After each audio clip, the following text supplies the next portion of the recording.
I was reading that handball is actually the second largest sport in Europe, which is insane considering to think about how big football is, and that there's so many other sports, but handball is the second largest in Europe.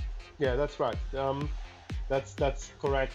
In terms of obviously the gap between the soccer, football, and handball, there's a big gap. But handball is the second most played sport in Europe. Wow. Hey, Tomek, just for our listeners, could you basically give us like a very quick rundown of the rules of handball? Like, yes, it's water polo without polo, but like how many players in a team?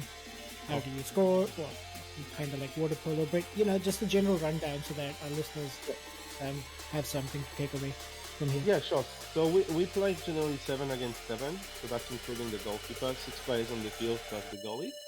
And the switches between inside the team are like a ice hockey switch. So you can make as many substitutions as you want, something like basketball as well.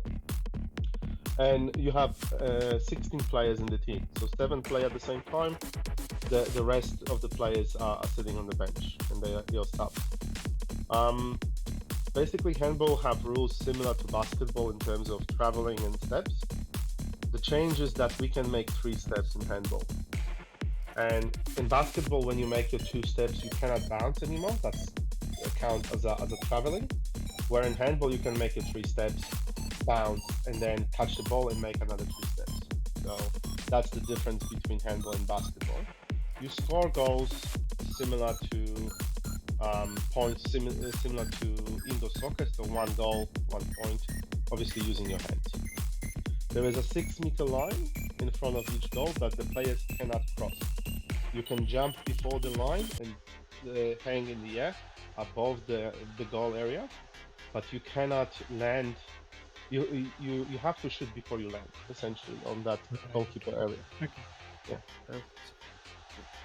Interesting. So from the defense perspective, it's a full contact sport where the contact is allowed from the neck, so below the neck towards your belt.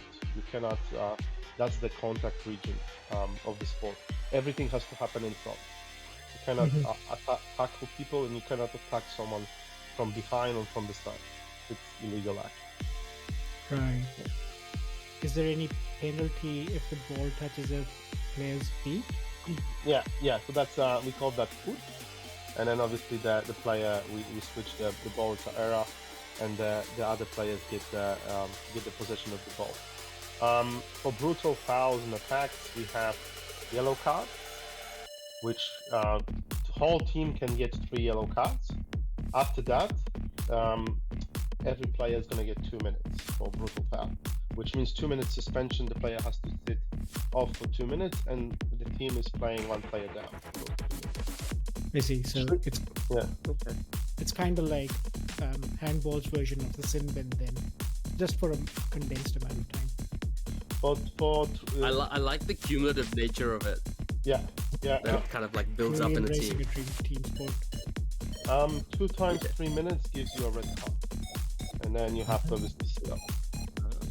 If you get 3 times, individual player gets the third 2 minutes, it's automatically red card.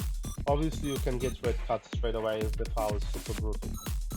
And the last penalty is the blue card, which is total unsportsman behavior, which is like, I don't know, spit in somebody's face or swear to the goalkeeper or something like that. Yeah.